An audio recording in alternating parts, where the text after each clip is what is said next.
pansit para sa paniod ko. Muni ang akong mga ingredients tanan.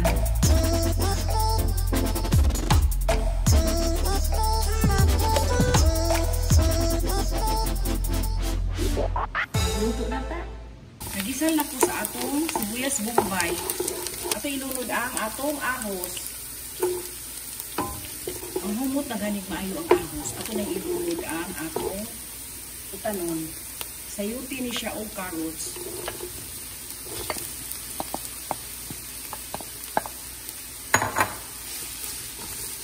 Ano na ito gisal?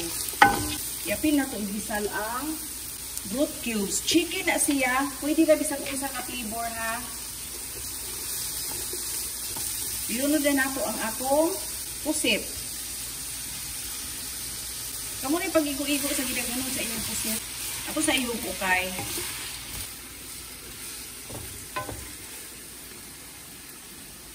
Ilunod na nato ang atong shell. Ayun, ukay. Ato sa takluban nga, maluto ang atong inhason. Luto ng atong inhason. Atong ilunod ang pasayan. Ito sa iyong ukay. Ikaw man ilunod po nato ang atong bagyo beans. Kinanglan ang bagyo beans ulahiun din siya kay nindot man siya na crunchy. Bagyo beans ug ang atong mga atsal. Ayun na itong ukay. Pupula na gani atong pasayan, luto na na. Napit na ito sa takluban. Ito ng timplahan. Soy sauce, oyster sauce. Yan, ayun itong ukay. Ito sa pabukalon. Luto na. Pinagnan dili na ito i-overcook ha ang squid o ang shrimp kay para dili mugahi. Unya. Ato na ilunod ang atong repolyo. Ako ng palungan ha. Kaya para dili ma-overcook ang atong repolyo. Lami man ang repolyo nga crunchy. Iyon sa nato ukay. Kahuman, ato nang isit aside.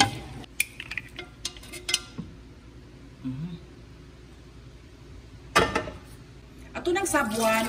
Mura gyapon ni nga pan ha. Ang gilutuan nato sa atong mga utanon. Mura na atong lutuan sa atong pansit. Duha kayo anay akong sabaw. Soy sauce na akong itimpla ani. Dili nang yun na mag-asin. Soy sauce ra yun o oyster sauce. Ato sa pabukalon.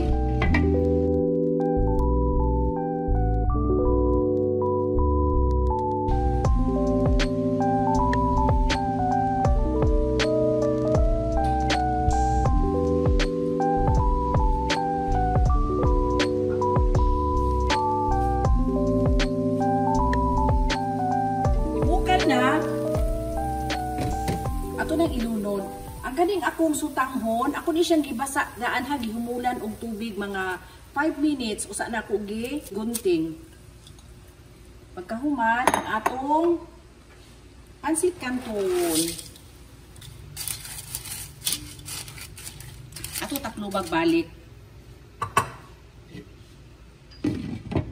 Ayun jud nato og mix ang sutanghon ug ang canton. Para dili sila maglahi, ma-mix din siya tarong. Unya, ato ng tilawan, sa dili pa mahubas ang sabaw, para mahibawan nato og unsay kulang.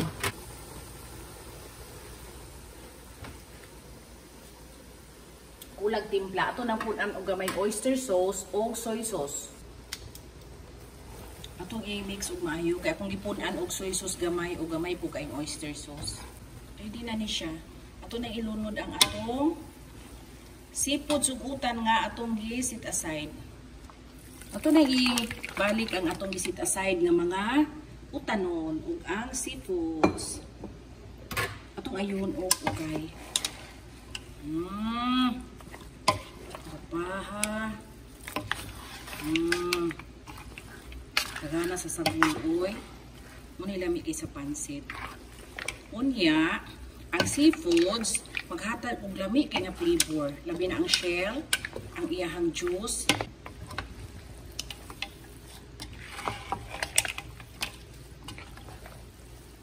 Mix na ito maayo para ang flavor ma-distribute yun sa atong pansit.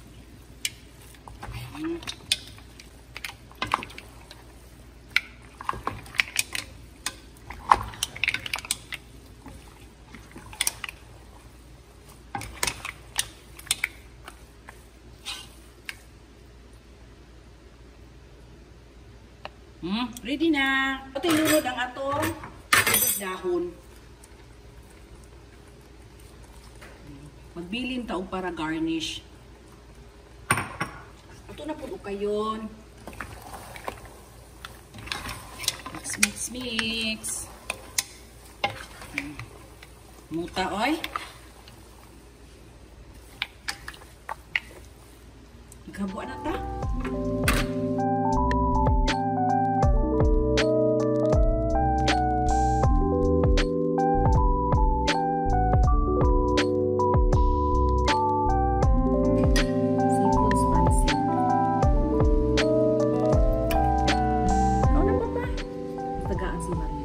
Si Papa.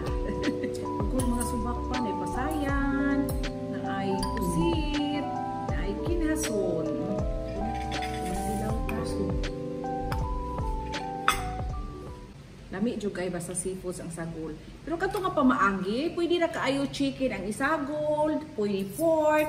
Kato ra gyapon nga pamaagi ang gamiton, pwede ra gyud kaayo ang bisag unsay isagol.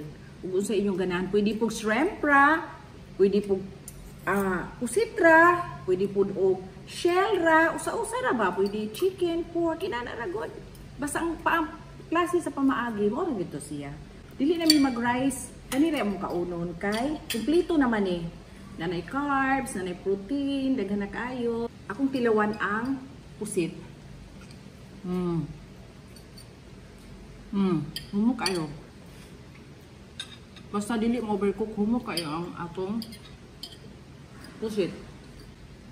Akong tirawan ang atong pasayan. Dali ra kay na tangtang ang panit kay dili man overcook. Tamis niya ang pansit.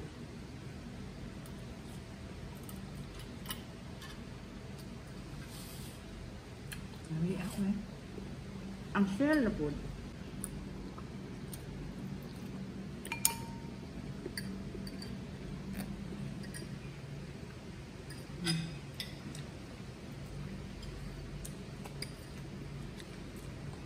Lamig pa, no? Lamig sa'yo. Ganun ka pa? Ano ka? Makauna ta ko, no? Lamig dyan siya.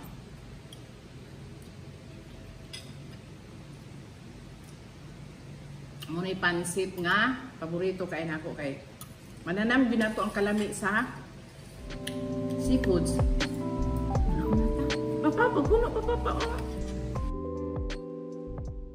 Simple cooking. Simple.